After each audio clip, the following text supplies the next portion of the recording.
안녕하세요.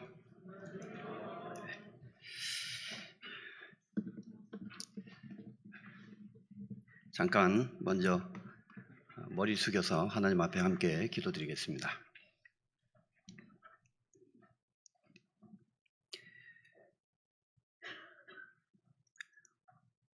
우리를 언제나 변함없이 사랑하시는 살아계신 거룩하신 하나님 아버지, 우리가 주 앞에 이루어져 있을 때 우리를 먼저 찾아주시고 죄 가운데 있을 때 우리를 구원하셔서 우리의 모든 죄를 주님의 보배로운 피로 영원히 깨끗이 씻어주시고 하나님의 거룩한 자녀로 삼아주신 그 크고 놀라운 은혜 앞에 감사와 찬송을 드립니다. 오늘 주의 날을 맞이하여 주님의 보배로운 피로 구속함을 받은 성도들 이렇게 함께 한자리에 모여 주님의 말씀을 배우며 하나님 앞에 마땅히 우리가 이 시대를 어떻게 살아가야 할지 배우고 생각하고 느끼기 위해 이렇게 같이 모여 있습니다.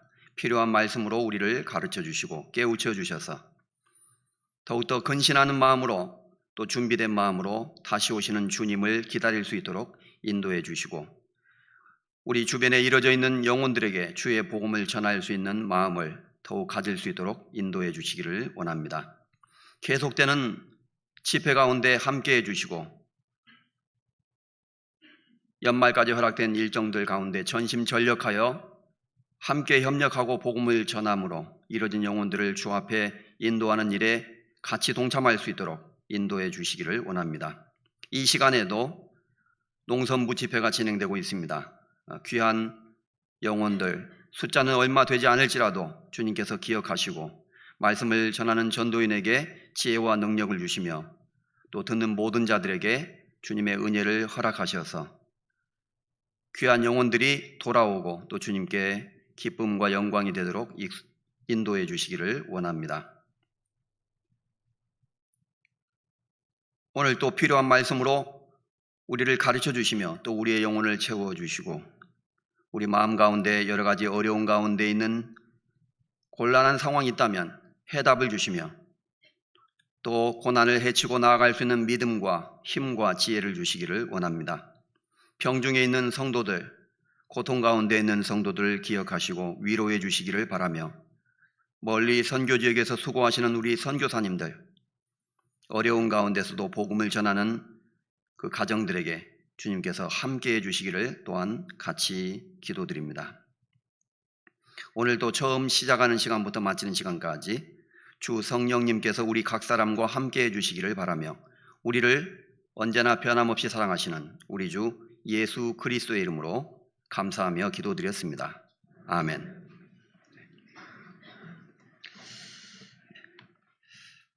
오늘 같이 찾고 싶은 말씀은 구약 성경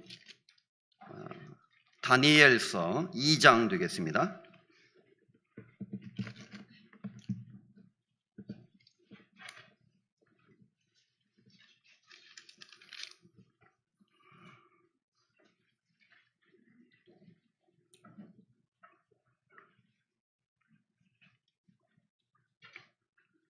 다니엘서 2장 1절에서 4절까지 구약성경 1232페이지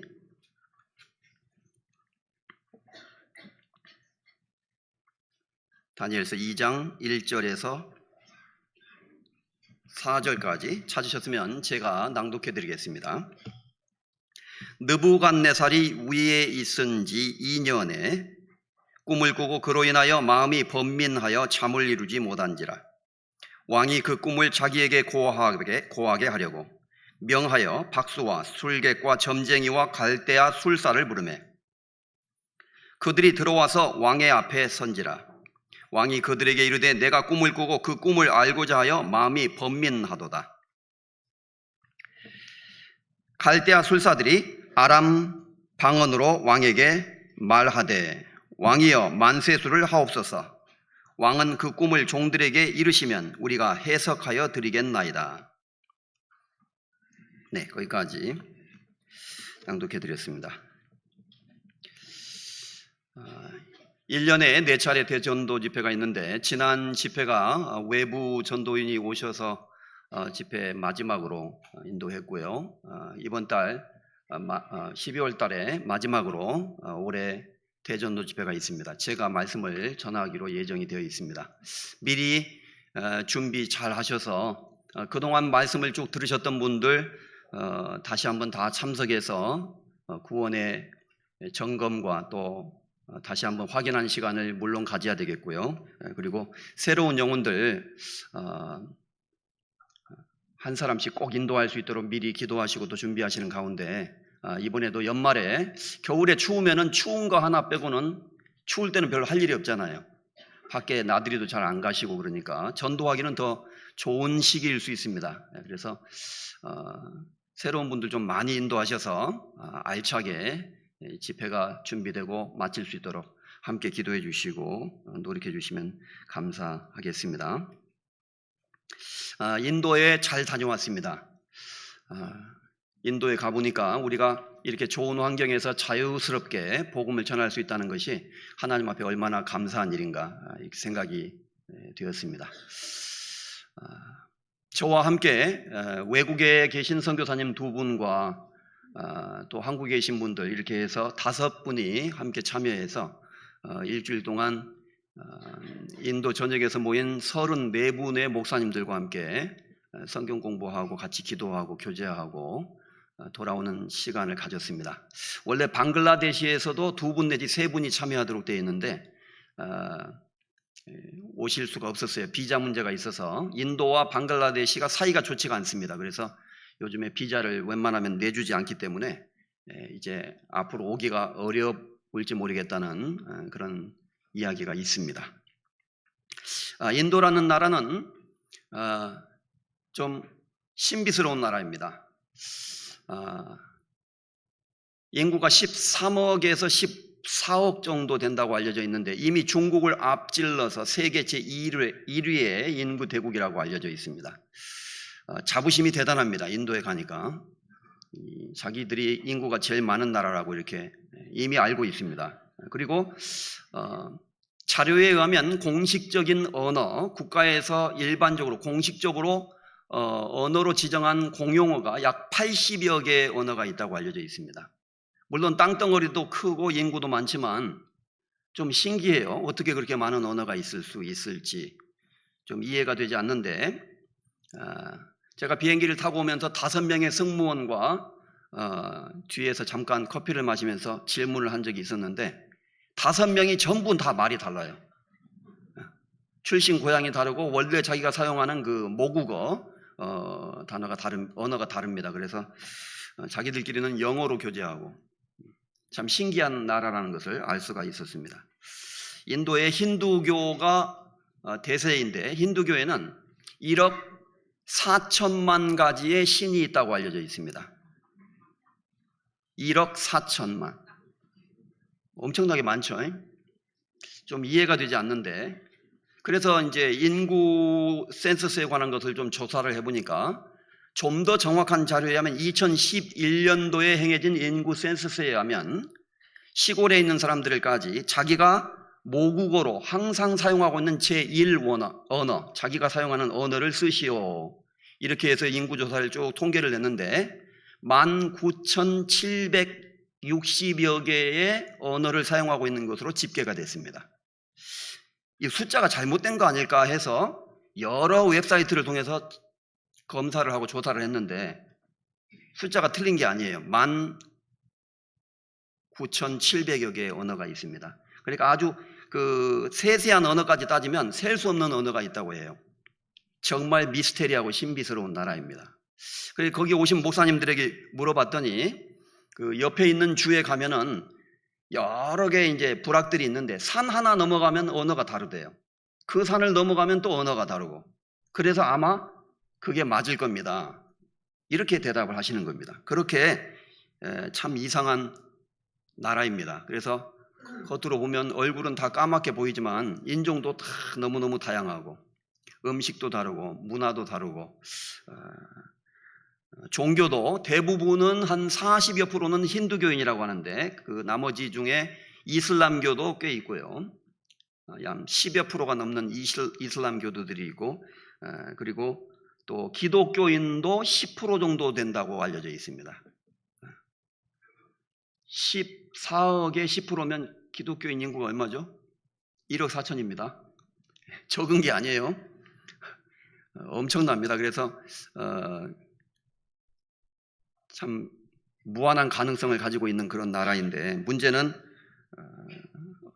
최근에 모디 총리라는 총리가 나타나서 인도를 힌두교 문화 중심의 나라로 정체성을 확립해야 되겠다라는 슬로건을 내걸고 인도를 걸어 잠그고 있습니다. 그래서 외국의 선교사들, 미국 선교사뿐만 아니라 모든 선교사들이 거의 다 추방을 당했고, 인도에서 활동하셨던 우리 교회에서 파송한 선교사님들도 추방되어서 지금은 선교 활동을 하지 못하고 있는 그런 형국에 있습니다.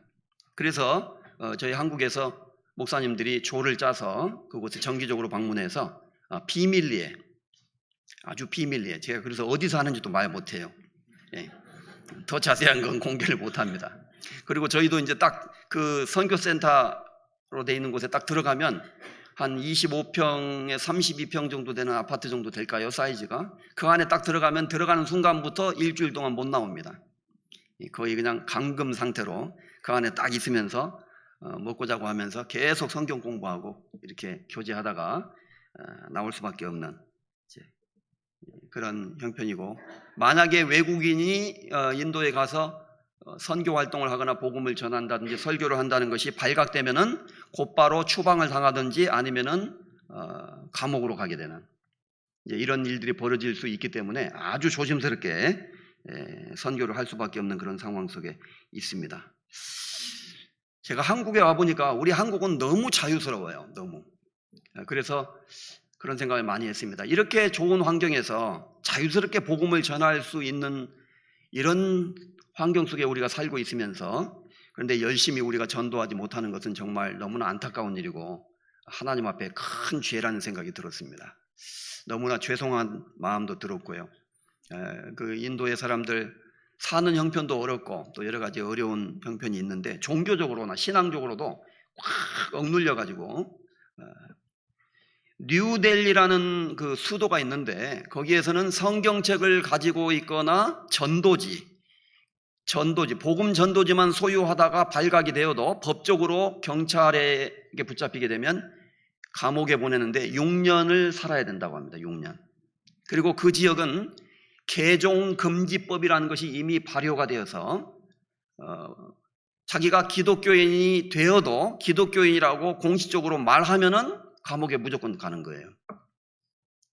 그러니까 이 개종을 못하게 법적으로 잠금 장치를 해놔서 어렵고, 남쪽에는 조금 더 자유스러운데 그 목사님들 하신 얘기가 인도 전체에 개종금지법을 적용시켜서 이제 아예 복음을 제대로 전하지도 못하고 듣지 못하는 그런 분위기를 만들려고 인도 정부가 지금 노력하고 있다, 이렇게 이야기를 해주셨습니다.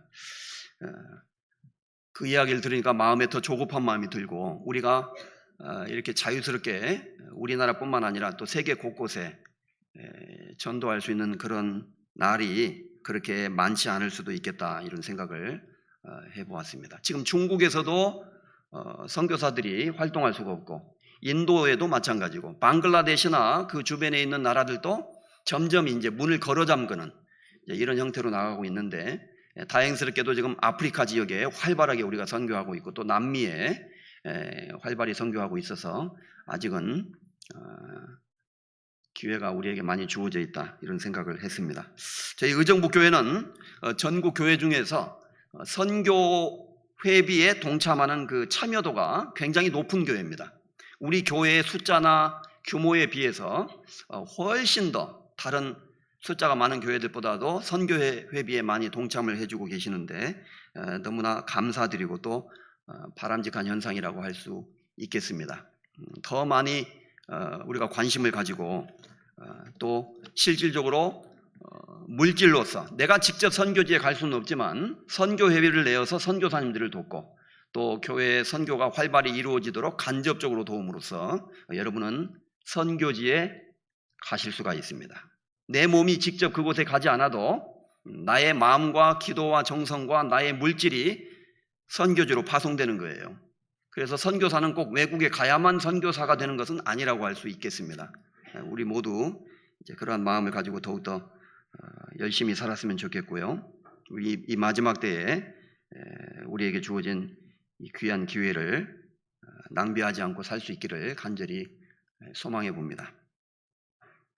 오늘은 이 다니엘서 2장을 중심으로 지극히 높으신 자가 인간 나라를 다스리신다는 그러한 부제목으로 느부갓네살 왕의 꿈이란 제목을 정해 보았습니다.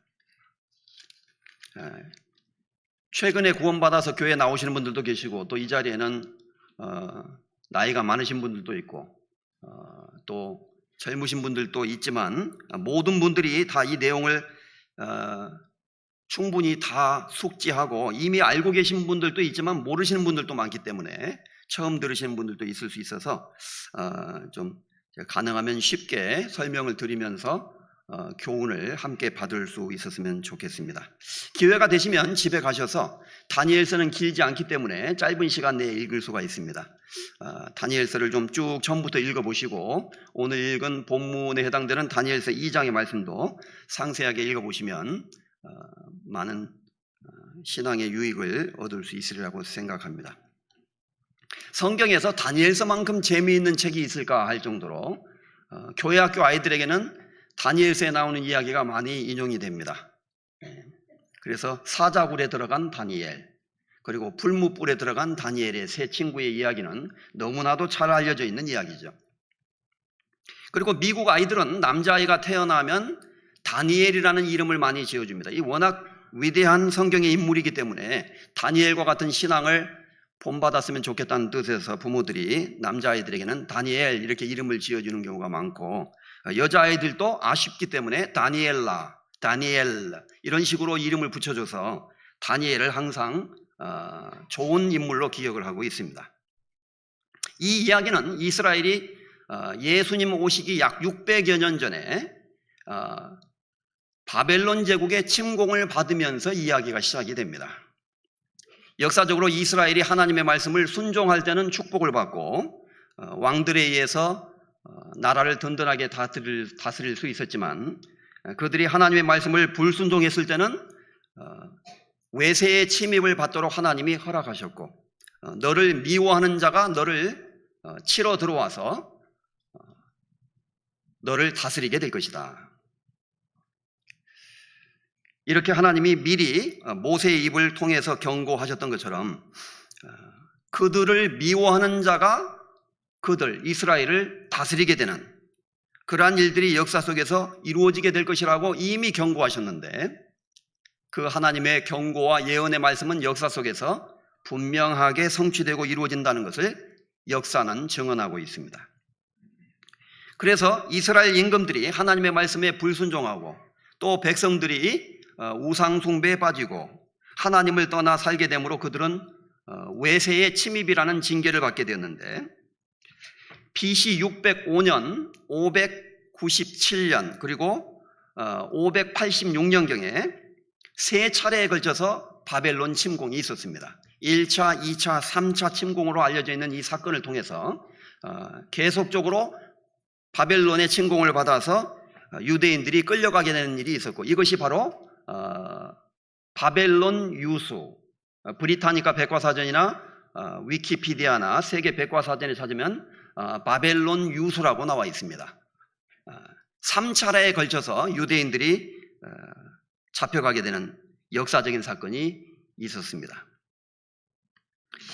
바로 이 사건을 배경으로 두고 있는데, 오늘 읽은 이 말씀은 다니엘서 1장에 보면 유다 왕 여호야김이 위에 있은 지 3년에 바벨론 왕 느부갓네살이 예루살렘에 이르러 그것을 에워쌌더니, 주께서 유다 왕 여호야김과 하나님의 성전 기구 얼마를 그의 손에 붙이심에 그가 느부갓네살 왕이 그것을 가지고 신할 땅 자기 신의 묘에 이르러 그 신의 보고에 보물창고에 두었더라. 이렇게 먼저 기록을 하고 있습니다. BC 605년경에 벌어진 이 사건은 유다 왕 여호야김 3년에 있었다고 되어 있는데, 이 바벨론에 여러 왕들이 있었는데 유명한 왕이 바로 느부갓네살 왕입니다. 우리가 전도 집회 때 많이 배우죠. 결국 이 느부갓네살의 바벨론에 의해서 이스라엘은 멸망하게 되는데, 유명한 이탈리아의 베르디라는 작곡가가 있었는데, 이제 그 작곡가가 바로 이 느부갓네살과 이스라엘의 이야기를 가지고 오페라를 지은 적이 있었다고 합니다. 그처럼 서구 사회 사람들에게는, 우리는 지금 성경을 통해서 이야기를 배우고 있지만 서구 사회 사람들에게는 많이 알려져 있는 이야기예요. 오페라의 내용에도 이 내용이 나옵니다. 그래서 BC 606년경에 바벨론 제국이 쳐들어와서 이스라엘을 침공하게 되는데, 느부갓네살 왕의 그 전에 아버지의 이름이 나보폴라살이라는 임금이 있었어요. 그 임금이 죽은 다음에 이제 느부갓네살 왕이 등극하면서, 보통 옛날의 왕들은 이제 새로 왕에 등극하게 되면 자신의 힘을 과시하기 위해서 나라를 재정비할 뿐만 아니라 주변에 있는 나라를 정복함으로써 막강한 힘을 드러내는 그런 야욕이 있었습니다. 그래서 결국 느부갓네살 왕도 이제 바벨론을 다스리는 느부갓네살이 유다를 침공해서 결국 거기에 많은 것들을 빼앗아 오고, 그리고 사람들을 포로로 사로잡아 오게 됩니다. 성전에 있는 여러 기명들, 하나님을 섬기는 성전에 있는 여러 중요한 그릇들과 기구들을 빼앗아서 바벨론으로 끌어갔고, 그 다음에 이제 포로로 잡아갔는데 많은 사람을, 그 포로들 중에는 6절에 보면 포로들 중에 유다 자손 곧 다니엘과 하나냐와 미사엘과 아사리아가 있었더니, 귀족 집안의 자녀들 중에 이 네 사람의 이름이 등장하고 있습니다. 이게 많은 공부 많이 한 사람들, 그리고 그 귀족 집안의 자녀들을 특별히 많이 포로로 끌고 갔던 것 같아요. 그 중에 다니엘과 세 친구의 이름이 등장하게 되고, 이들을 특별히 훈련시켜서 왕 앞에 서서 왕을 모시도록 하는, 이제 왕의 비서실에서 이렇게 근무하게 하는 이런 요직을 맡기게 됩니다. 그래서 이제 다니엘과 그 세 친구의 유명한 이야기가 나오죠. 그들이 왕의 음식을 거부하고 특별히 채소만 먹기를 고집했지만, 고기를 먹은 다른 소년들보다도 얼굴에 더 윤기가 나오고 더 아름다운 모습이 생기고 총명이 있음으로 말미암아 그들이 결국 주목을 받게 되는 이런 일들이 생기게 되었고, 1장 17절에 보면 하나님이 이 네 소년에게 지식을 얻게 하시며 모든 학문과 재주에 명철하게 하신 외에 다니엘은 또 모든 이상과 몽조를 깨달아 알더라, 이렇게 되어 있습니다. 구약시대는 하나님이 여러 부분과 여러 모양으로 말씀하셨습니다. 히브리서 1장에 보면 여러 부분과 여러 모양으로 우리 조상에게 말씀하신 하나님이 이 모든 날 마지막에 아들로 우리에게 말씀하셨으니, 아들을 통해서, 예수 그리스도를 통해서 우리에게 말씀하셨으니, 이렇게 말하고 있는데, 무슨 뜻이냐면은 하나님은 구약시대에 여러 가지 모양과 여러 모양으로 이스라엘 백성에게 말을 하셨다는 거예요. 말을 했다는 것은 하나님의 뜻을 전달하시고 메시지를 나타내셨다는 것입니다. 때로는 기적으로, 때로는 꿈으로, 때로는 선지자의 말씀을 통해서, 여러 가지 사건을 통해서. 그러니까 하나님은 다양한 방법을 통해서 이스라엘 백성을 교육해 오셨다는 거예요. 그런데 이 모든 말 마지막에 아들로 우리에게 말씀하셨으니, 이제는 예수님이 직접 이 땅에 오셔서 직접 말씀하심으로 하나님의 뜻이 무엇인가를 가르치셨다는 의미입니다. 그래서 그 말씀에 의하면 구약시대 하나님은 여러 모양으로 이스라엘 백성들에게 말씀을 해오셨어요. 그 여러 모양 중에는 바로 꿈, 몽조, 환상 이런 것들이 있었던 것입니다. 성경이 완전히 기록되기 전에는 하나님이 꿈을 통해서 이상과 환상을 통해서도 어떤 비밀을 가르쳐 주시는 일이 있었던 거예요. 지금은 그런 시대가 아닙니다. 그래서 어떤 사람이 성경 외에 자기가 하나님에게 특별히 계시를 받았다고 주장하면서 어젯밤에 제가 꿈을 꾸었는데 하나님이 저에게 이렇게 말씀하셨습니다, 이렇게 말하면 100% 거짓입니다. 그것은 지금 시대에는 그런 일이 없어요. 왜냐하면 하나님의 말씀이 이제 완성이 되었고 우리에게 하나님의 충분하고도 완전한 계시가 완벽하게 주어져 있고, 지금 우리 시대는 하나님의 영감으로 기록된 이 말씀을 성령의 감동하심으로 말미암아 깨달아서 그것을 풀어서 설명하고 이것을 복음을 전하는, 그리고 하나님의 말씀을 선포하는 이러한 과정을 통해서 하나님의 뜻이 무엇인지를 우리에게 알게 하시는 시대입니다. 그래서 우리는 이제 성경을 열심히 읽고 연구하고, 그리고 이렇게 공적인 장소에서 같이 모여서 말씀을 같이 배우고 설교를 듣고 배우는 과정을 통해서 현재 우리 시대에 지금 우리 각자에게 또 우리 교회에게 말씀하시는 하나님의 음성을 들을 수 있다고 믿어야 되는 것입니다.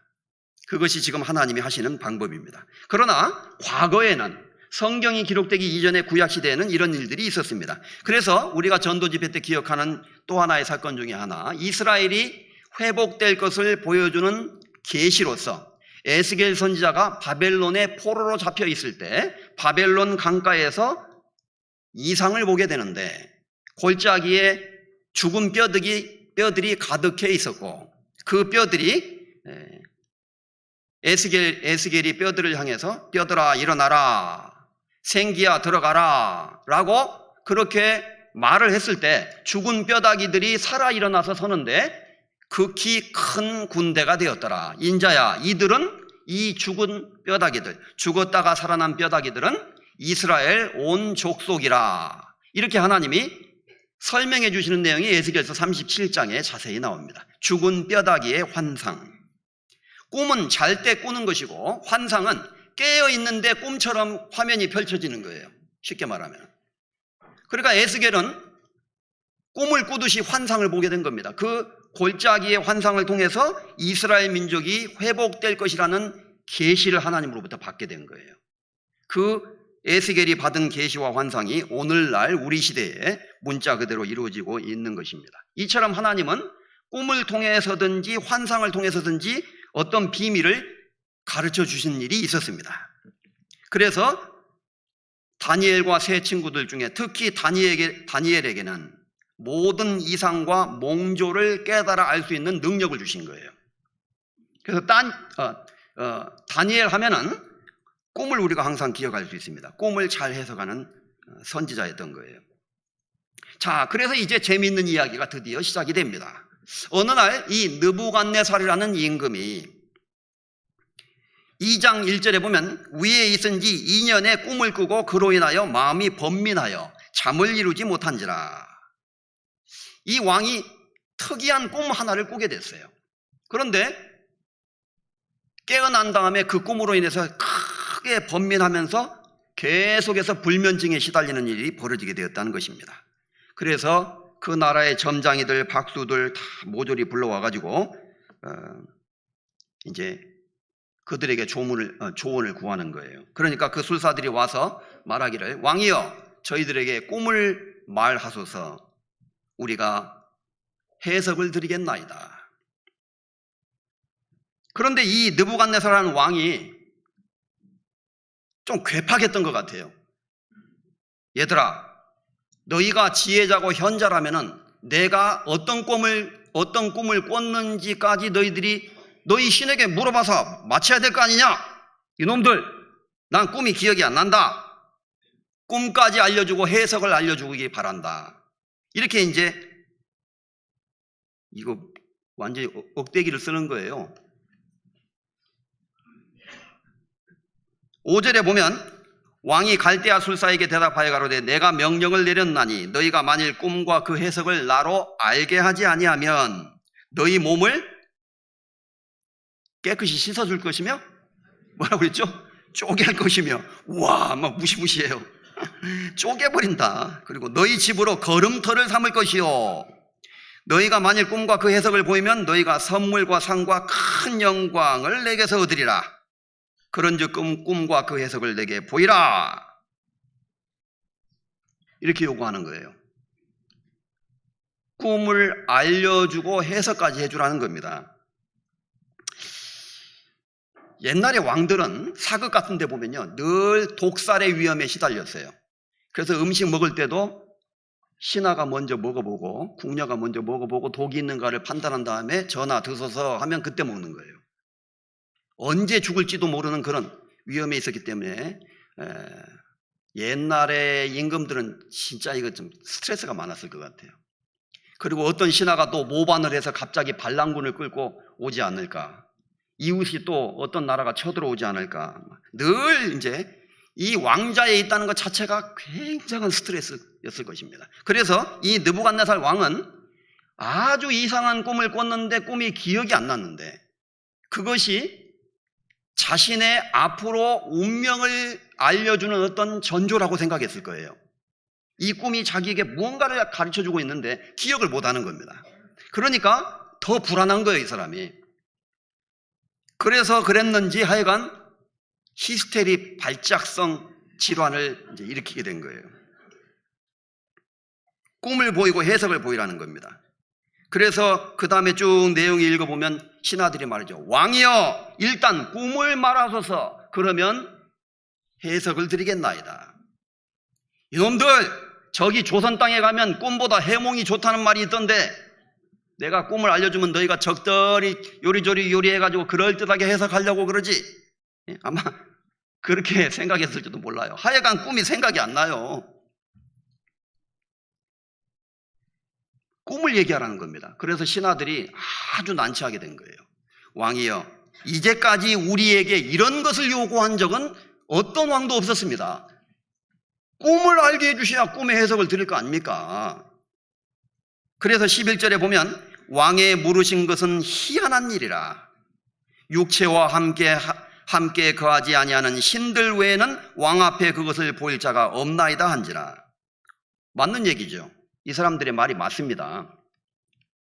왕이여, 저희들에게 너무하십니다. 왕이 우리들에게 요구하신 것은 희한한 일입니다. 세상에 어떤 사람이 남이 꾼 꿈을 그걸 알아맞추고 그 꿈의 내용을 다 얘기해주고 해석까지 얘기해줍니까? 사람의 육체와 거하지 아니하는 신이 있다면 가능하겠죠. 사실은 이 사람들도 여러 종류의 신들을 섬기고 그 이름을 부르고 있는 자들이었거든요. 바벨론도 여러 종류의 신을 섬기는 나라였어요.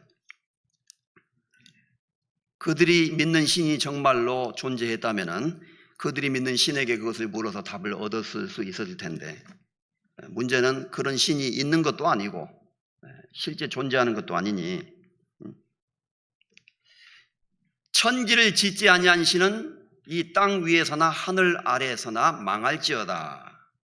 예레미야 10장에 그런 말씀이 기록되어 있는데, 우주와 만물을 창조하시고 인간의 역사를 친히 다스리시는 하나님. 그래서 하나님은 이스라엘 백성들에게 말씀하셨던 것입니다. 너희는 나 외에 다른 신을 네게 있게 하지 말지니라.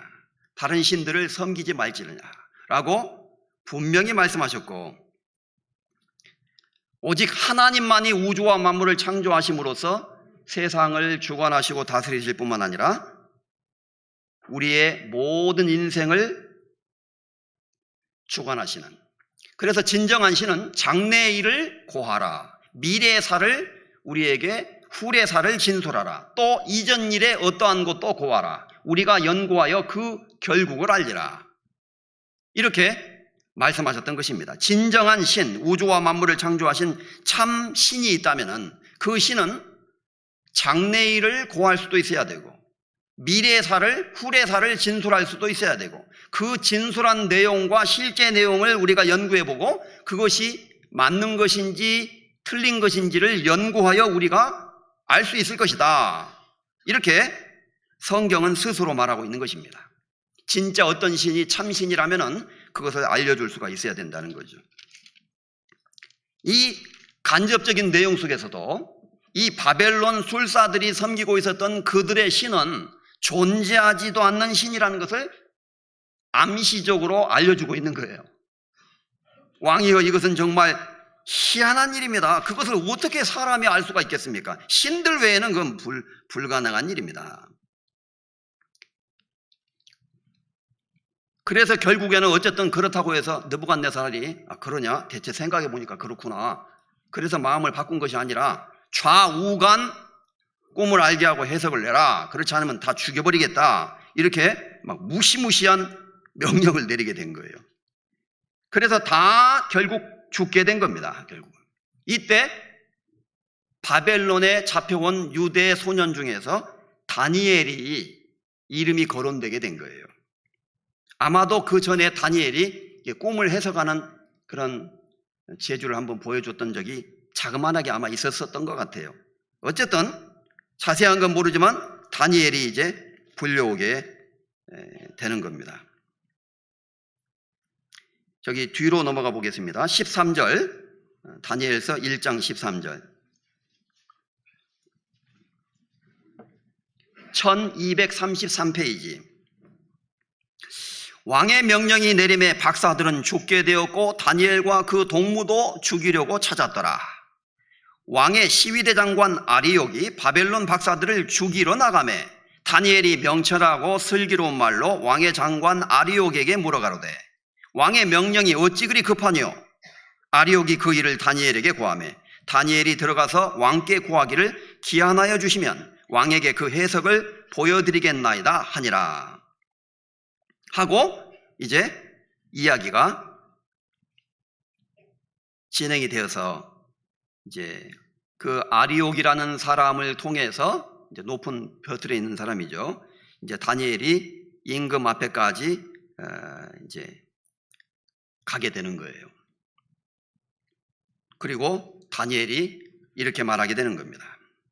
25절. 이에 아리옥이 다니엘을 데리고 급히 왕의 앞에 들어가고 고하되 내가 사로잡혀 온 유다 자손 중에서 한 사람을 얻었나이다. 그가 그 해석을 왕께 아시게 하리이다. 왕이 대답하여 베드사살이라 이름한 다니엘에게 이르되 내가 얻은 꿈과 그 해석을 네가 능히 네게 알게 하겠느냐? 다니엘이 왕에게 대답하여 가로되 왕의 물으신 바 은밀한 것은, 왕의 꿈은 그 말이죠, 박사나 술객이나 박수나 점쟁이가 능히 왕께 보일 수 없으되 오직 28절 은밀한 것을 나타내실 자는 하늘에 계신 하나님이시라. 그가 느부갓네살 왕에게 후일에 될 일을 알게 하셨나이다. 왕의 꿈 곧 왕이 침상에서 뇌 속으로 받은 이상은 꿈은 이러하니이다 하고 그 꿈을 쫙 얘기해 주는 거예요. 이제 이 다니엘은 아리옥과 대화를 통해서 이미 집에 가서 하나님께 기도하고 무릎 꿇고 간구하는 가운데 하나님의 기도 응답을 얻은 거예요. 그래서 쉽게 말하면 느부갓네살 왕이 꾼 제3자의 꿈을 다니엘에게 쫙 하나님이 보여주신 겁니다. 야, 이거 영화로 만들면 되게 재밌을 것 같아요. 이거. 그래서 다니엘이 느부갓네살이 꾼 꿈을 자기가 생생하게 다 꾼 거예요. 아니면 환상으로 하나님이 보여준 겁니다. 그걸 다 기억했죠. 그리고 그 꿈의 해석까지 하나님이 쫙 알려주신 겁니다. 이제 다니엘은 그걸 딱 받아가지고 왕에게 가서 말하는 거예요. 왕이여, 은밀한 것, 이 은밀하고 비밀한 것을 나타내실 수 있는 분은 하늘에 계신 제가 믿는 하나님뿐이 없습니다. 이 바벨론에 있는 신들이나 이 바벨론에 있는 박사들이나 술객들이나 점쟁이나 지혜롭다고 하는 자들은 능히 그것을 왕에게 보일 수가 없을 것입니다. 하나님만 이것을 보이실 수 있습니다. 그리고 30절에 말하기를 이 은밀한 것을 내게 나타내심은 내 지혜가 다른 인생보다 나은 것이 아니라 오직 그 해석을 왕에게 알려서 왕의 마음으로 생각하던 것을 왕으로 알게 하려 하심이니이다. 다니엘은 겸손한 마음으로 마음을 진정한 상태에서 차분히 말합니다. 제가 머리가 좋아서, 제가 지혜가 좋아서 이것을 알게 하신 것, 왕에게 알게 하는 것은 아닙니다. 모든 것을 나타내시는 하나님, 모든 것을 아시는 하나님이 나에게 이것을 알게 하셔서 왕이 궁금한 것을 해결하도록 저를 도구로 사용해서 왕에게 보낸 것입니다. 이렇게 말한 겁니다. 이 왕이 꾼 꿈의 내용은 뒤의 내용을 보면 이런 꿈이었어요. 이제 시간이 없기 때문에 일일이 다 읽으려면요, 뭐 읽으면 더 시간 다 지나가니까요. 간략하게 제가 이제 설명드려 봅니다. 이 느부갓네살 왕이 하루는 꿈을 꾸었는데 그 꿈의 내용은 어떤 꿈이었냐면 큰 우상, 신상이 있었어요. 동상 모습입니다. 그런데 그 우상의 머리는 정금, 금으로 번쩍이고 있는 머리를 갖고 있었어요. 그리고 가슴과 두 팔은 은으로 되어 있었습니다.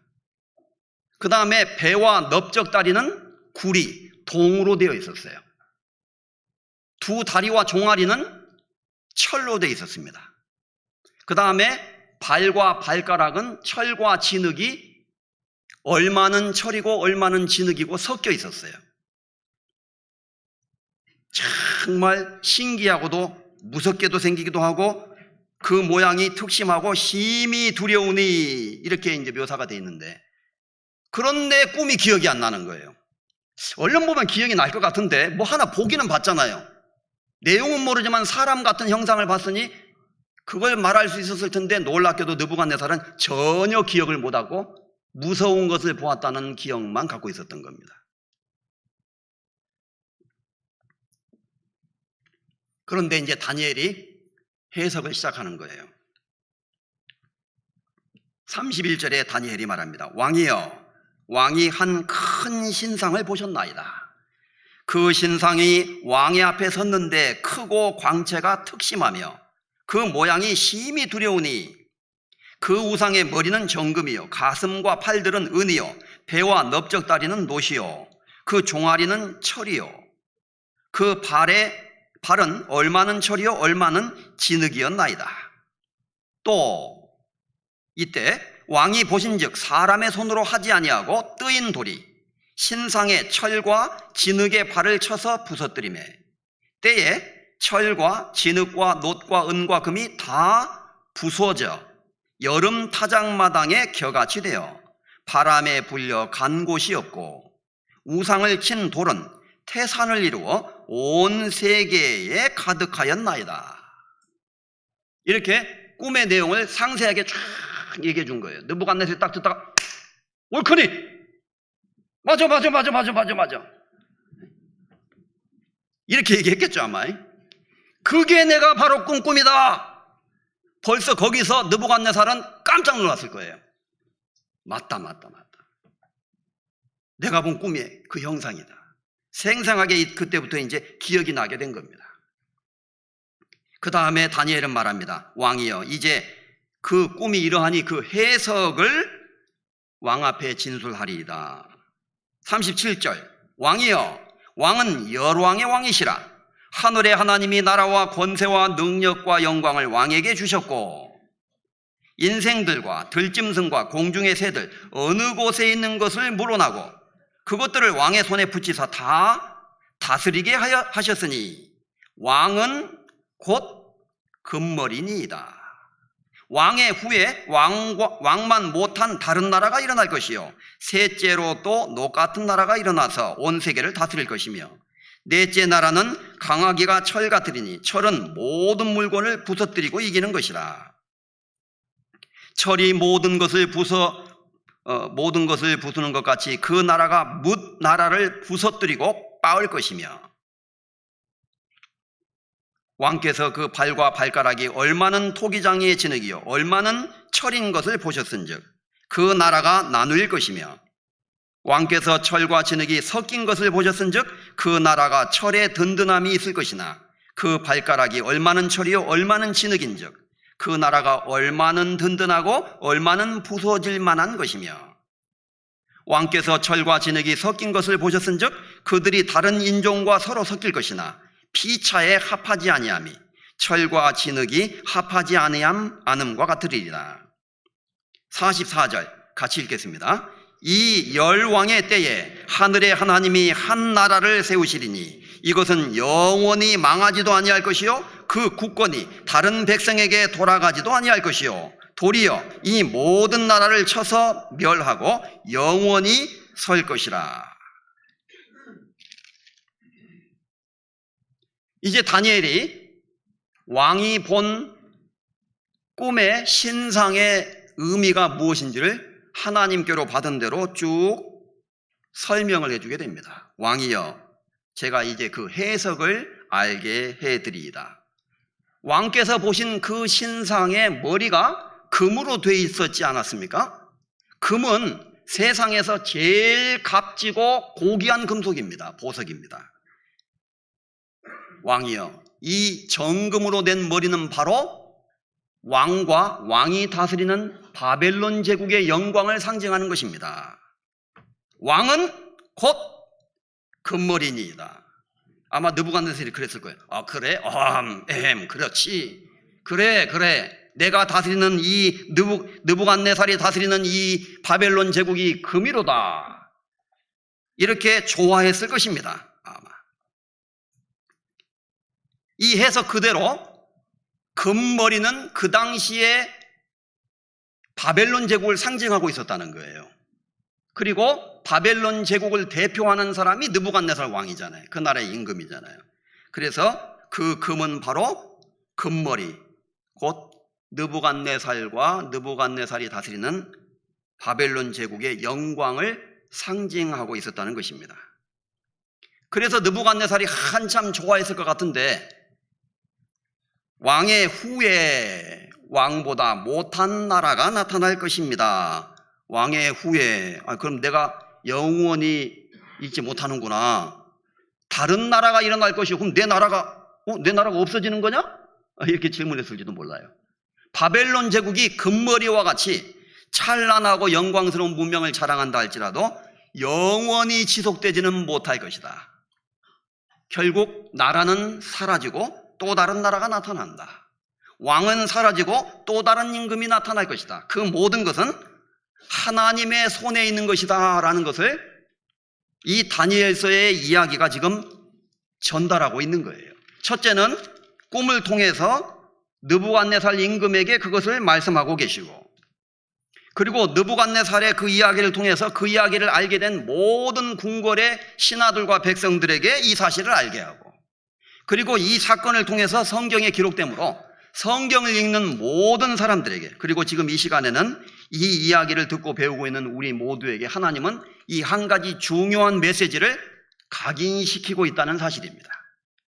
무엇을? 나라가 세워지면 그 다음에 또 다른 나라가 나타나고, 또 다른 나라가 나타나고, 하나의 나라가 사라지면 그 다음에 또 다른 나라가 나타나게 돼 있다는 것을 알게 해준다는 것입니다. 4장, 이 내용을 잡아놓고 4장 12절입니다. 다니엘서 4장 17절.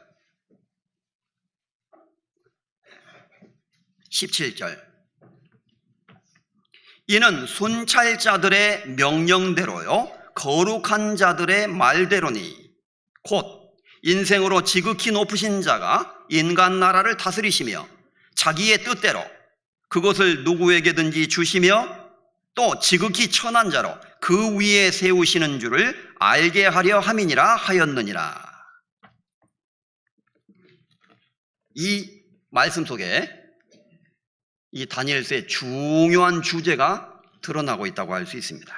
이는 지극히 높으신 자가 인간 나라를 다스리시며, 지극히 높으신 자, the most high, 영문 번역에는 그렇게 기록되어 있는데 가장 높으신 유일하신 하나님을 말하는 것입니다. 지극히 높으신 자, 그 지극히 높으신 하나님이 인간 나라를 다스리시고 있다는 사실을 인생들로 하여금 알게 하신다. 다시 말해서 아무리 거대한 제국이라 할지라도 그 제국을 다스리는 임금이 그 나라를 다스리고 있는 것처럼 보이지만 실상은 그렇지 않다는 거예요. 그 임금을 그 자리에 세우신 분도 하나님이고, 그 임금의 통치를 통해서 그 나라가 치리되고 유지되도록 허락하신 분도 하나님이시라는 것을 말하는 것입니다. 그 왕보다도 더 높으신, 지극히 높으신 자가 이 세상에는 존재하신다. 그분이 바로 하나님이시다. 지극히 높으신 자가 인간 나라를 다스리시며 또 누구에게든지 자기의 뜻대로 그것을 누구에게든지 주신다는 것을 인간들로 하여금 깨닫도록 하나님은 하신다.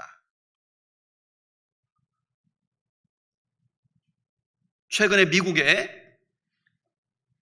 대선이 있었고 새로운 대통령이 나타났습니다. 이제 트럼프 대통령이 당선되므로 국제 질서가 새롭게 재편되고 새로운 무드로 세계 역사가 흘러가게 될 것이 분명합니다. 자, 어느 나라에 왕이 세워지고 임금이 세워지는 그 모든 것, 그 다음에 임금이 사라지고 또 다른 임금이 나타난 그 모든 과정은 하나님의 손 아래에 있다는 것을 우리는 성경을 통해서 분명히 기억합니다. 지금 세계는 불확실성의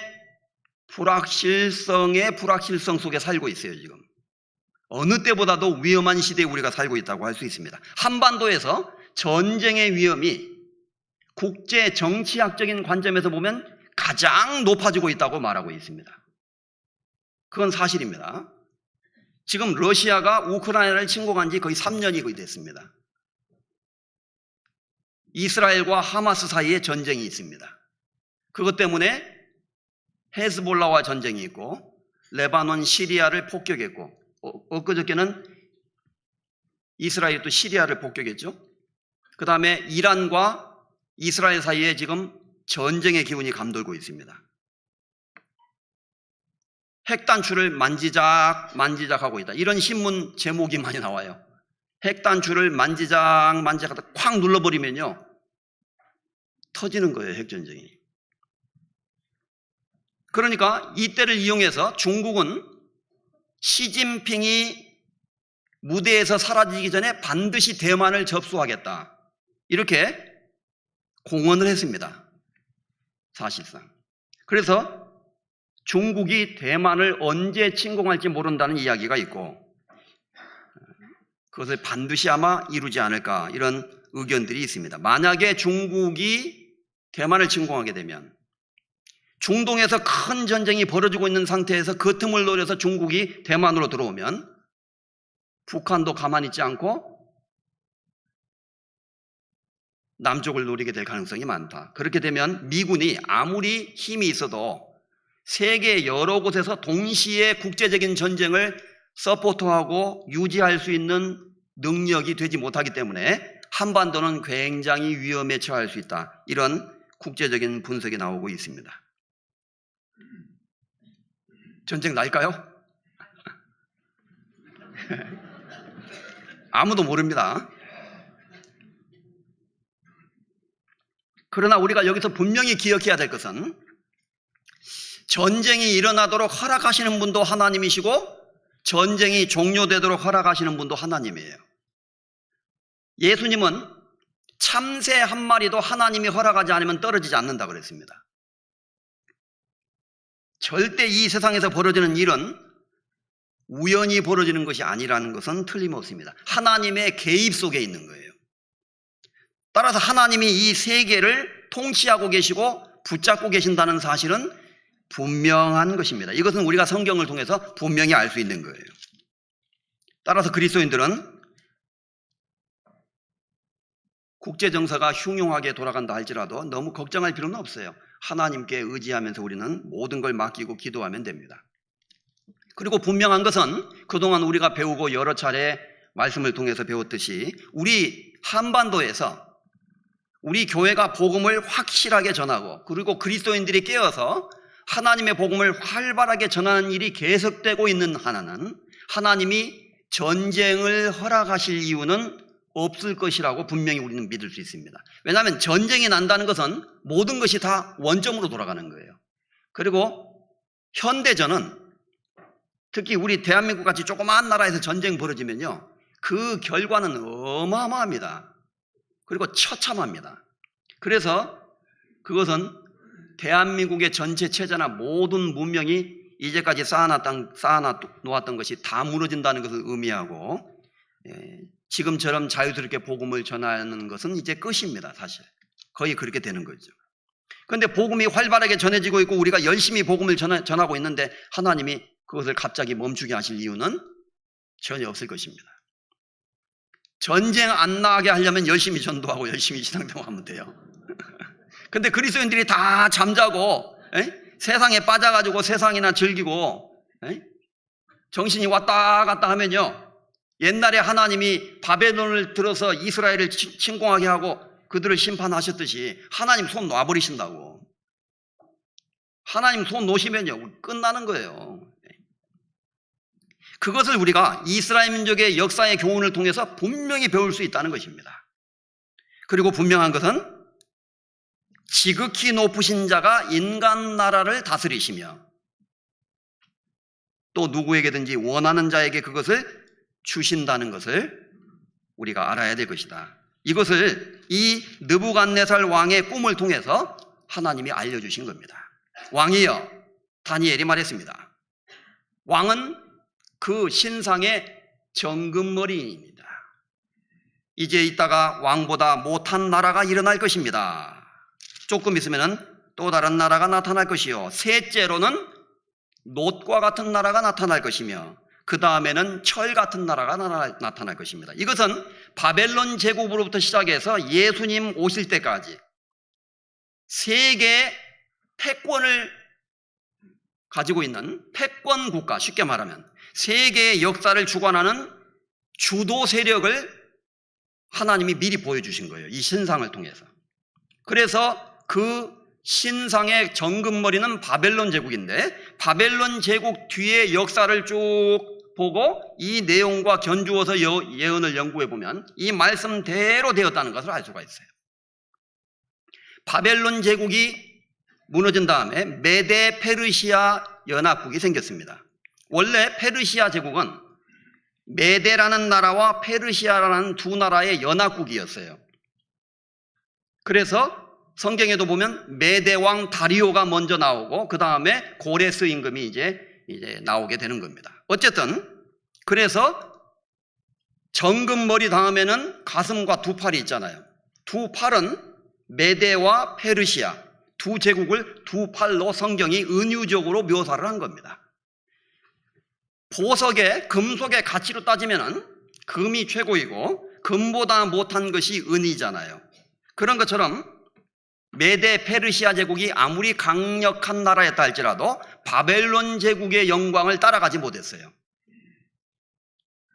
결국 바벨론 제국이 멸망한 다음에 메데 페르시아 연합국이 생겼고 나중에 페르시아가 흡수합니다. 그래서 세계는 이제 페르시아 시대로 주도되게 되는 것이죠. 알라딘과 요술램프 이야기도 나오고 페르시아 그 카페트 이야기 알잖아요. 우리가 이제 많이 본 그 영화 속의 이야기, 동화 속의 이야기 같은 것이 나온 곳이 바로 페르시아입니다. 페르시아. 이 페르시아 제국이 나타났고 페르시아 제국이 결국 알렉산더가 다스리는 나라에 의해서 멸망을 당하게 됩니다. 이제 페르시아 시대는 끝나고 헬라 시대가 나타나게 됐어요. 이 헬라 제국도 이 성경에는 은보다 못한 것은 놋이지 않습니까? 놋 같은 나라가 일어날 것이요. 이것은 바로 헬라 제국을 설명하고 있는 거예요. 그래서 헬라 제국의 영광은 알렉산더가 많은 나라를 정복하고 영광스러운 제국을 건설했다 할지라도 페르시아보다는 약했습니다. 어쨌든 놋 같은 나라로 이렇게 묘사가 되어 있고 그 다음에 넷째 나라는 헬라 제국 다음에 로마 제국이 세계의 역사에 등장하게 되는데 이 넷째 나라가 바로 로마를 의미하고 있는 것입니다. 로마는 강력한 나라로서 유럽 거의 대부분과 그리고 아프리카 북부 지역을 점령했어요. 그리고 그 과정에서 바로 이스라엘 땅을 점령을 했죠. 여기 40절에 보면 넷째 나라는 역사적으로는 네 번째 등장하게 되는 세계의 중요한 대국, 다니엘서 2장 40절입니다. 정금머리 바벨론,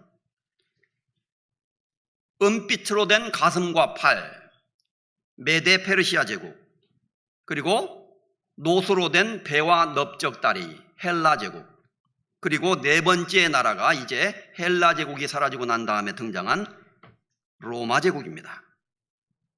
넷째 나라는 강하기가 철 같으리니 철은 모든 물건을 부서뜨리고 이기는 것이라. 철이 모든 것을 부수는 것 같이 그 나라가 문 나라를 부서뜨리고 여러 나라를 정복한다는 것을 이렇게 묘사한 겁니다. 그 다음에 빻을 것이며 빻아버리게 된다. 이 철로 된 종아리는 로마를 상징하는데 다리가 두 개잖아요, 사람은요. 로마가 나중에 동로마와 서로마로 나눠지게 됩니다. 동로마와 서로마로 나눠지게 되죠. 그것을 의미하는 거예요. 그리고 로마는 강력한 군대를 동원해서 이미 말씀드린 대로 유럽과 북부 아프리카 중동 지역을 점령을 했습니다. 아주 강력한 나라를 건설했죠. 그러한 의미에서 철이 모든 것을 부수는 것 같이 문 나라를 부서뜨리고 빻을 것이며 이렇게 묘사가 되어 있는 거예요. 그런데 맨 마지막에 발과 발가락이 나옵니다. 그리고 이 발과 발가락은 10개의 발가락이 있잖아요. 마지막 때에 등장할, 세계 역사 마지막에 등장할 특별한 정부를 여기서 말하고 있는 거예요. 이것이 바로 우리가 전도 집회 때 많이 배운 적그리스도의 세계를 말하고 있는 것입니다. 그것은 두 다리에서 발이 이어지듯이 결국 로마 제국의 전통을 계승하게 되는 차원에서 생기게 되는 거예요. 유럽이 연합이 되고 그 유럽이 연합되는 가운데서 세계가 하나로 통합되는 과정이 벌어지게 되고 거기에서 적그리스도의 세력이 출현하게 될 것. 요한계시록에 자세히 나와 있는 적그리스도와 그의 세력을 미리 묘사하고 있는 것입니다. 지금 유럽의 합중국, 그 유럽 합중국이라고도 부르고 유럽 연합이라고 부르지 않습니까? 유럽 연합은 사실상 고대 로마 제국이 분열된 상태에서 다시 합해지는 것과 같은 것이라고 할 수 있어요. 현재 프랑스나 독일이나 이태리나 이런 나라들 중심으로 해서 이루어진 이 유럽은 과거에는 전부 로마에게 거의 속했던 지역입니다. 그래서 결국 유럽은 그리고 유럽이 통합되는 것은 로마 제국을 계승하는 차원에서 볼 수가 있는 거예요. 어쨌든 놀랍게도 이 예언은 바벨론 시대부터 그 다음 세대로 이어지는 약 2600년간의 역사 속에서 벌어질 세계의 역사의 흐름을 하나님이 느부갓네살 왕에게 꿈으로 보여주시면서 이것을 계시해 준 겁니다. 하나님은 모든 것을 알게 하시고 모든 것을 보여주시는 분이라는 것을 여기서 우리에게 교훈하고 있는 것이죠. 참으로 놀라운 일이 벌어지게 된 것입니다. 이렇게 왕의 꿈을 알게 하자 느부갓네살 왕이 다니엘에게 엎드려 절했다고 되어 있습니다. 자기가 꾼 꿈도 알려주고 그 꿈의 해석을 알려주자 어떤 경외감을 느꼈을 거예요. 이 느부갓네살 왕은 2장 46절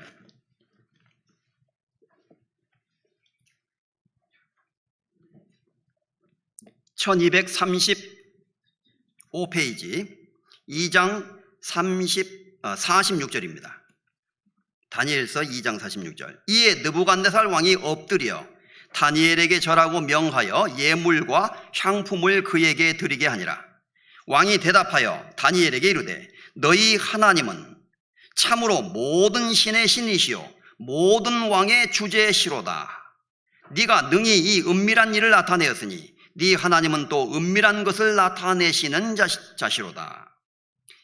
왕이 이에 다니엘을 높여 귀한 선물을 많이 주며 세워 바벨론 온 도를 다스리게 하였으며 바벨론 모든 박사의 어른을 삼았으며 왕이 또 다니엘의 청구대로 사드락과 메삭과 아벳느고를 세워 바벨론의 도의 일을 다스리게 하였고 다니엘은 왕궁에 있었더라. 자, 이 사건을 통해서 하나님의 이름과 영광이 바벨론 지역에 나타나게 된 거예요. 느부갓네살 왕 개인뿐만 아니라 그 왕의 신하들, 궁궐에 있는 많은 사람들, 그리고 이제 요즘처럼은 알려지지 않았겠지만 그것이 입소문을 통해서 이 바벨론 지역의 여러 백성들에게까지 이러한 엄청난 사건이 있었다는 것이 알려지지 않았겠습니까? 당연히 알려지게 되었죠. 그래서 다니엘은 권위를 얻게 된 거예요. 그래서 모든 박사의 어른이 될 수가 있었고, 마치 옛날에 요셉이 애굽의 총리 대신이 된 것처럼 바벨론 온 도를 다스리는 정치적인 권한도 얻게 되었고, 바벨론의 모든 박사의 어른을 삼았으니 국가의 중요한 정책이나 어떤 것들을 결정할 때 자문을 받는 일종의 자문기구가 있었을 거 아닙니까? 그 박사들과 점쟁이들, 현자들로 이루어진 그 자문기구의 수장이 됐다고 볼 수가 있는 거예요. 요즘으로 말하면 CIA 의장이든지 모사드 의장과 같은 그런 어떤 위치라고도 견주어 볼 수가 있을 겁니다. 어쨌든 모든 박사의 어른을 삼았고, 또 다니엘의 세 친구들도 바벨론 도의 일을 다스리게 했어요. 요즘으로 말하면 도지사나 미국으로 말하면 주지사 자리를 주게 된 겁니다. 이제 엄청난 일이 벌어지게 된 거죠. 하나님의 영광을 나타내게 된 거예요.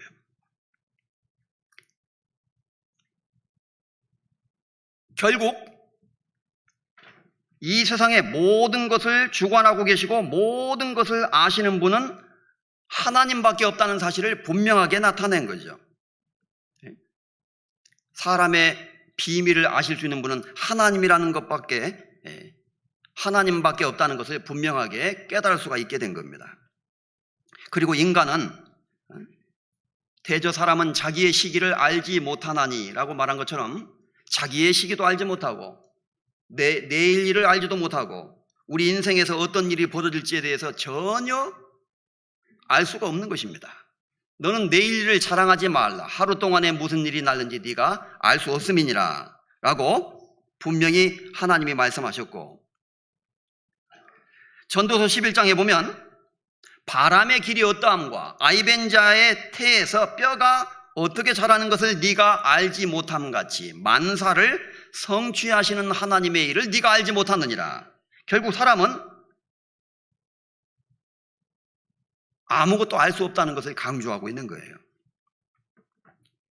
이 역사 속에 나타나는 비밀, 하나님이 하시는 그 일을 인간이 어떻게 알 수가 있겠느냐. 결국 하나님만이 모든 것을 주관하시고 다스리신다는 것을 알게 되었던 것입니다. 그것을 알고 하나님 앞에 겸손한 마음으로 머리를 숙이고 살아가야 될 것입니다. 자, 그런데 오늘 또 한 가지 우리가 기억해 볼 것은, 이러한 사건이 있은 다음에 3장으로 넘어오면 아주 또 이상한 일이 벌어지게 됩니다. 3장 1절, 다니엘서 3장. 느부갓네살 왕이 금으로 신상을 만들었으니 고는 60규빗이요 광은 6규빗이라. 그것을 바벨론 도의 두라 평지에 두었더라. 느부갓네살 왕이 보내어 방백과 수령과 도백과 재판장과 재무관과 모든 사람을 신상의 낙성식에 참집하게 하매. 이제 뒤에 내용이 나옵니다. 이제 어떤 일이 벌어지냐면, 한참 시간이 흐른 이후에 느부갓네살 왕은 한 가지 발상을 하게 됐어요. 두라라고 하는 평지에 큰 넓은 땅에 60규빗, 한 규빗이 50cm예요. 그러면 6규빗이면 3m 정도 됩니다. 그러니까 60규빗이면 30m 정도 되는 거예요. 큰 아파트처럼 보였을 수 있을 겁니다. 엄청난 신상, 우상을 만들고 평지에다가 그것을 놓고 거기다가 이제 요즘으로 말하는 낙성식, 기공식을 하는 거, 이제 입당식 하듯이 이제 중공식을 하는 겁니다. 다 만든 다음에 이제 사람들을 다 모으게 한 거예요. 그리고 뒤에 보면 막 악기를 연주하게 하고, 7절에 보면 왕에 세운 금신상에게 엎드려 절하게 하니라 그랬어요. 그리고 다니엘과 그 세 친구도 예외가 아니었을 겁니다. 그래서 뒤에 보면은 이제 다니엘의 세 친구도 그 신상에게 절하라고 요구를 받는데, 나중에 이제 그것을 끝까지 거절하고, 그들은 하나님께만 경배해야 되는 사람들이기 때문에 절하지 않고 거부하다가 이제 풀무불에 들어가는 아주 유명한 이야기가 나오죠. 자, 그런데 여기서 잠깐 생각해 볼 내용이 있습니다. 3장 1절에 보면 느부갓네살 왕이 금으로 신상을 만들었으니 그랬어요. 금으로. 좀 이상하지 않아요? 어떤 생각이 납니까? 자기가 꿈에서 본 신상은 금머리에다가 은으로 된 가슴에다가 노소로 된 배와 철로 된 두 다리로 돼 있었어요. 그런데 느부갓네살 왕은 처음부터 끝까지, 머리부터 발끝까지 금으로 신상을 세우도록 했습니다.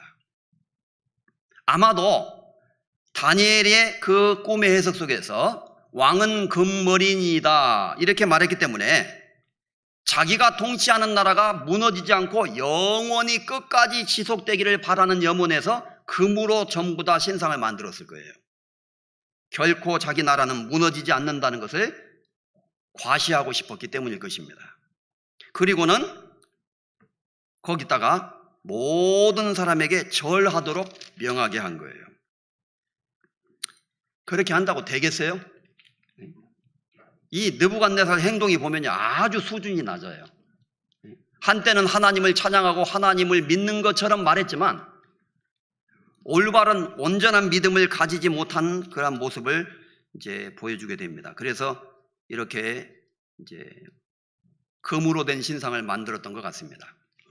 아무리 금으로 머리끝부터 발끝까지 도금해서 신상을 세워도요, 바벨론 제국이 그렇다고 해서 영원히 지속될 수 있는 것은 결코 아니라는 겁니다. 이 세상은 하나님의 손 아래에 있고 하나님이 주관하시는 세계 속에 있다는 사실을 기억해야 되는 거예요. 제가 몽골에 가보니까 울란바토르에서 좀 동쪽으로 가다 보면 헨티라고 하는 곳으로 가는 가운데 중간에 넓은 평원이 있는데 징기스칸 동상이 있어요. 몽골 사람들은 징기스칸을 아주 자랑스럽게 생각합니다. 그래서 아파트로 말하면 한 20층 정도 될 높이로 보이는 큰 징기스칸 동상, 말을 타고 있는 징기스칸이 은빛 형상을 하고 있어요. 은으로 이렇게, 은 색깔이죠. 은으로 이렇게 도금한 것처럼 보입니다. 어쨌든 스텐지, 스테인, 그 뭐죠? 스탱.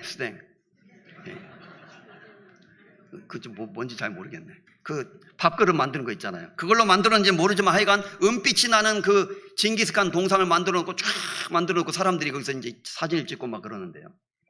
몽골 제국의 영화를 상징하는 거지 않습니까? 그러니까 이 바벨론 제국의 영광, 그리고 느부갓네살의 영광, 그것을 상징하는 것이 바로 이 신상이 되는 거예요. 그래서 느부갓네살은 이렇게 했던 것입니다. 큰 신상을 만들고 그리고 모든 백성에게 거기서 절하도록 요구했던 거예요. 그러나 다니엘의 세 친구는 끝까지 절하지 않고 그들이 죽을지라도, 만약에 하나님이 그들을 죽도록 내버려 주신다 할지라도 그들은 끝까지 절하지 않을 것이라고 신앙 고백을 하게 됩니다. 이때 다니엘서 4장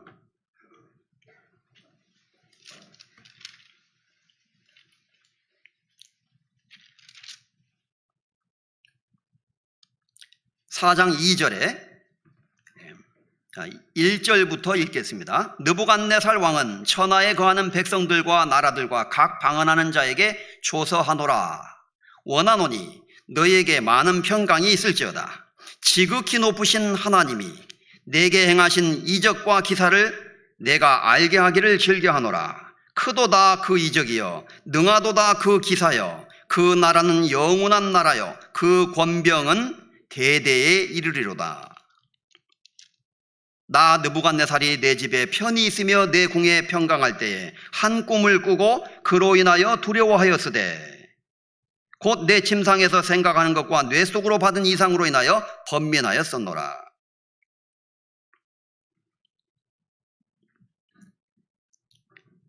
이제 마음이 교만해진 느부갓네살 왕은 그 꿈의 해석을 다니엘로부터 들으면서 하나님 앞에 무릎을 꿇고 겸손한 마음으로 하나님이 자기가 다스리는 나라의 운명을 주관해 주시기를 간구했어야 되는데 그렇게 하지 못했던 것이 틀림이 없습니다. 그래서 하나님을 찬양하는 것처럼 그렇게 때로는 말도 했지만 한편으로는 정금으로 된 우상을 섬겨놓고 거기다가 절하도록 한 거예요. 그리고 그 금신상에게 절하지 않는 자는 몇이든지 다 죽이게 하는, 마지막 때 적그리스도가 자기를 상징하는 우상을 만들어 놓고 짐승의 표를 받지 않고 우상에게 절하지 아니하는 자는 몇이든지 다 죽이게 하더라 그랬어요. 결국 적그리스도의 세력 속에서 역사하는 것이나 이 느부갓네살 왕 속에 역사하는 것이나 다 똑같은 마귀의 역사입니다. 마귀가 그렇게 하는 거예요, 결국은요. 그래서 이 느부갓네살 왕은 이제 마음이 교만해져 가지고 하나님 앞에 평정심을 잃어버리게 된 거예요. 그래서 다시 한번 교만한 마음이 들어서 자신의 세력을 과시하려고 했을 것입니다. 이때 하나님이 느부갓네살에게 큰 징계를 내린 거예요. 느부갓네살 왕이 또 하나 꿈을 꿨습니다. 이 사람 꿈을 잘 꿔요. 이번에도 그 꿈 때문에 번민을 하다가 해석을 하기를 원했습니다. 술사와 점쟁이들이 해석을 못하자 역시 다니엘이 와서 그 꿈을 해석해 줍니다. 이번에는 꿈의 내용을 말해주고 다니엘이 그것을 받아서 해석을 했습니다. 그런데 다니엘이 해석하다가 이렇게 말해요. 왕이여, 이 꿈의 해석이 왕에게 일어날 일이 아니기를 제가 바랍니다. 왕의 꿈이 아니었으면 좋겠습니다. 그렇지만 이것은 당신의 이야기입니다 하고 말하면서 그 꿈이 어떠한 내용이라는 걸 설명해 줍니다. 이 꿈의 내용은 쉽게 말하면 큰 나무가 있었는데 거기에 새들이 깃들고 풍요롭게 자라던 나무가 밑둥그르만 남고, 쉽게 말하면 그 밑에 부분만 남고 나무가 다 회파돼 가지고 못 쓰게 되는 꿈이었어요. 이것은 바벨론의 운명을 또 상징적으로 보여주고 있었다는 겁니다. 지금 왕과 왕이 다스리는 나라가 이 번성하고 우렁찬 그리고 아름다운 나무처럼 보이지만 얼마 있다가 하나님이 당신과 당신의 나라를 심판하실 것입니다. 그래서 당신은 왕에서 계속 있지 못하고 쫓겨나게 될 것이요, 왕자에서 물러나게 되는 일이 벌어지게 됩니다. 이렇게 꿈의 내용을 해석하게 됩니다. 그리고 느부갓네살에게 닥칠 운명이 무엇이라는 것을 알려주게 되죠. 25절, 다니엘서 4장 25절입니다. 24절, 왕이여, 그 해석은 이러하니이다. 곧 지극히 높으신 자의 명정하신 것이 내 주 왕에게 미칠 것이라. 왕이 사람에게서 쫓겨나서 들짐승과 함께 거하며 소처럼 풀을 먹으며 하늘 이슬에 거하며 하늘 이슬에 젖을 것이요, 이와 같이 7대를 지낼 것이라. 그때에 지극히 높으신 자가 인간 나라를 다스리시며 자기의 뜻대로 그것을 누구에게든지 주시는 줄을 아시리이다. 또 그들이 그 나무의 그루터기를 남겨두라 하였은즉 하나님이 다스리시는 줄을 왕이 깨달은 후에야 왕의 나라가 견고하리이다. 그런즉 왕이여, 나의 전하는 것을 받으시고 공의를 행함으로 죄를 속하고 가난한 자를 긍휼히 여김으로 죄악을 속하소서. 그리하시면 왕의 편안함이 혹시 장구하리이다 하였느니라. 이 느부갓네살에게 닥칠 운명을 다니엘이 꿈의 해석을 통해서 예고를 해주는 거예요. 왕이여, 당신이 지금 왕좌에 있다고 교만해 있는데 마음을 낮춰야 됩니다. 하나님은 왕을 세우기도 하시고 폐하시는 분입니다. 당신이 지금 누리고 있는 모든 권세와 부귀와 영광은 하나님이 왕에게 주신 것입니다. 그것이 당신의 것이라고 착각하면 안 됩니다. 당신은 교만한 마음이 있었기 때문에 하나님이 그것을 빼앗으실 것입니다. 왕이 사람에게서 쫓겨나게 될 것이요, 그리고 쫓겨날 뿐만 아니라 들짐승과 함께 거하게 될 것입니다. 7년 동안 당신은 소가 먹는 풀을 먹고 살 것이고 하늘 이슬에 젖어서 들판에서 짐승처럼 살게 될 것입니다. 그래서 또 다른 구절에 보면은 그 머리털은 독수리 머리털처럼 되고요, 그 다음에 손톱과 발톱이 새의 손 발톱처럼 길어져 가지고 완전히 미치광이가 되었다가 거의 죽을 지경이 된다고 미리 예언을 하게 된 거예요. 느부갓네살은 한참 교만해져 있었기 때문에 자기가 어떻게 그렇게 될 수 있다는 것은 꿈에도 생각하지 못했을 것입니다.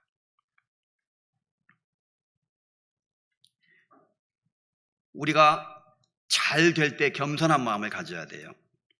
그리고 현재 우리 삶 속에서 내가 누리고 있는 것들 사실 많이 있습니다. 그 모든 것을 하나님이 다 주신 것이라는 것을 결코 잊어서는 안 됩니다. 그리고 한 나라의 운명도 그런데 우리 인생의 모든 생사화복, 좋은 것과 나쁜 일, 모든 일이 벌어지는 가운데서 그것을 주관하고 다스리시는 분이 하나님이시라는 것을 알아야 된다는 것입니다. 느부갓네살은 그 꿈의 경고를 받고서도 교만해졌어요. 그래서 자기가 전부라고 생각하고 금신상을 만들어 놓고 거기에 절하도록 아주 교만한 행동을 하게 되죠. 결국 하나님이 느부갓네살을 심판해서 그를 왕좌에서 쫓겨나도록 하시게 된 겁니다. 그것도 미치광이가 돼서. 나중에는 이제 정신이 돌아와요. 그래서 이제 뒤에 내용을 읽어보면 느부갓네살이 다시 돌아와서 하나님을 찬양하는 내용이 나옵니다. 34절, 그 기한이 참에, 다니엘서 4장 34절입니다. 나 느부갓네살이 하늘을 우러러 보았더니 내 총명이 다시 내게로 돌아온지라. 이에 내가 지극히 높으신 자에게 감사하며 영생하시는 자를 찬양하고 존경하였노니 그 권세는 영원한 권세요 그 나라는 대대에 이르리이다. 37절, 그러므로 지금 나 느부갓네살이 하늘의 왕을 찬양하며 칭송하며 존경하노니 그의 일이 다 진실하고 그의 행하심이 의로우심으로 무릇 교만하게 행하는 자를 그가 능히 낮추심이라.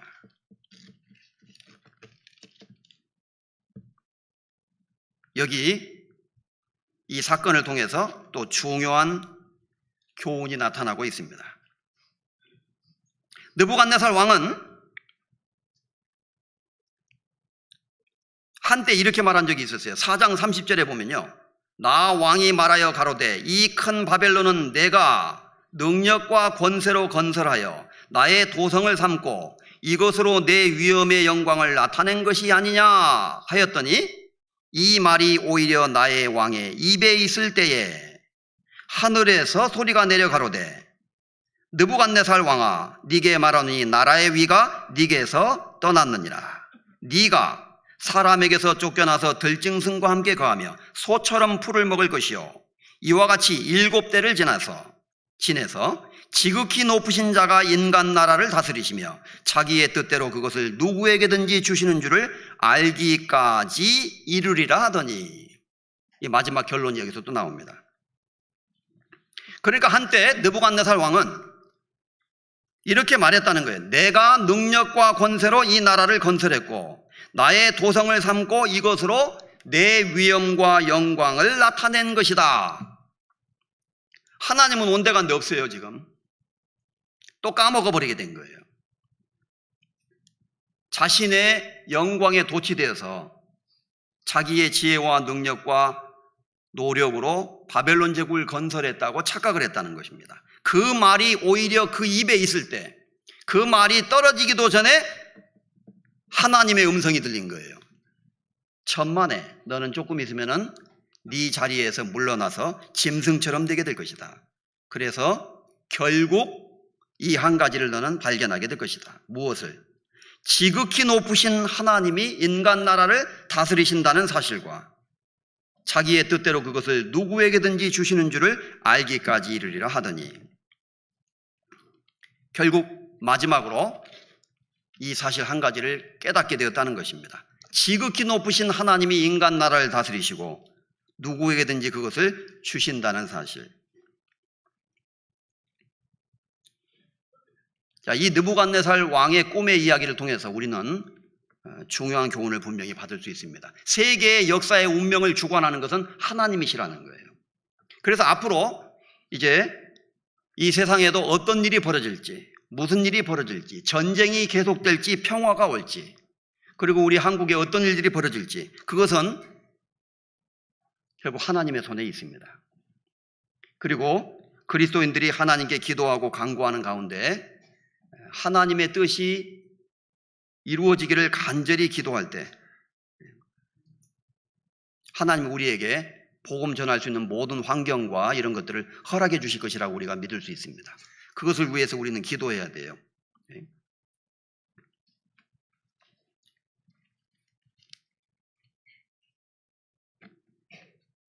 성경 사무엘상 한 구절만 더 읽고 마치겠습니다. 사무엘상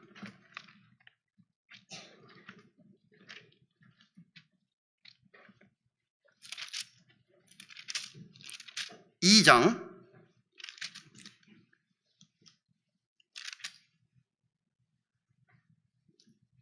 6절에서 9절까지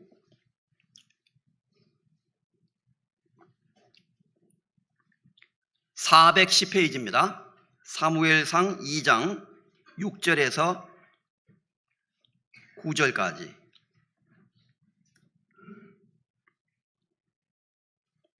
먼저 6절, 7절 같이 읽겠습니다. 여호와는 죽이기도 하시고 살리기도 하시며 음부에 내리기도 하시고 올리기도 하시는도다. 여호와는 가난하게도 하시고 부하게도 하시며 낮추기도 하시고 높이기도 하시는도다. 8절부터는 제가 읽겠습니다. 가난한 자를 진토에서 일으키시며 빈핍한 자를 거름더미에서 드사 귀족들과 함께 앉게 하시며 영광의 위를 차지하게 하시는도다. 땅의 기둥들은 여호와의 것이라. 여호와께서 세계를 그 위에 세우셨도다. 그가 그 거룩한 자들의 발을 지키실 것이다. 이 내용은 한나의 기도 속에서 나옵니다. 한나는 오랫동안 자식을 낳지 못해서 굉장히 괴로워했어요. 그러다가 기도의 응답으로 사무엘이라는 아이를 낳게 되었죠. 그리고 위대한 선지자를 낳게 된 겁니다. 그 오랜 동안의 인생의 경험을 통해서 이것을 깨닫게 된 거예요. 하나님은 죽이실 수도 있고 살리실 수도 있는 분이구나. 그리고 우리를 음부에 내리게도 하시고 올리기도 하시는 분이구나. 나를 가난하게도 하시고 부하게도 하실 수 있는 분이구나. 낮추기도 하시고 높이기도 하실 수 있는 분이구나 라는 것을 깨닫게 됐다는 겁니다. 한 나라의 운명을 다스리고 결정짓는 것도 하나님에게 있습니다. 우리 개인의 인생의 운명을 결정짓는 것도 하나님에게 있습니다. 그래서 우리가 병에 걸리든지 건강하든지 또 사업이 잘 되든지 어렵든지 때로는 가정에 굉장히 어려움이 올 때도 있고 또 숨통이 좀 트일 때도 있고 우리 인생에 여러 가지 일들이 반복됩니다. 이 모든 것에 있어서 키를 가지고 계신 분은 결국 하나님이시라는 거예요. 너무나 단순하지만 중요한 원리를 우리가 다시 한번 기억할 수 있습니다. 하나님은 우리의 삶을 주관하고 계십니다. 이 세상의 역사도 주관하고 계시고 저와 여러분 우리 개인의 삶도 하나님이 주관하고 계셔요. 혹시 어려운 가운데 있는 성도들 있다면 더욱더 주님께 의지하고 나를 높여주시기를 원해야 될 것입니다. 높은 가운데 좀 내가 잘 나가고 있다고 생각하는 성도가 있다면 조심해야 돼요. 하나님이 낮추시면 밑으로 떨어집니다. 하나님은 가난하게도 하시고 부하게도 하십니다. 낮추기도 하고 높이기도 하십니다. 그리고 마지막 그가 그 거룩한 자들의 발을 지키실 것이라. 하나님 우리의 발을 지키고 계셔요. 우리의 인생과 우리의 삶과 우리의 모든 행보를 하나님이 지키고 계신다는 사실을 기억했으면 좋겠습니다. 같이 기도하시겠습니다. 우리를 죄에서 구원해 주신 거룩하신 하나님 아버지 감사합니다.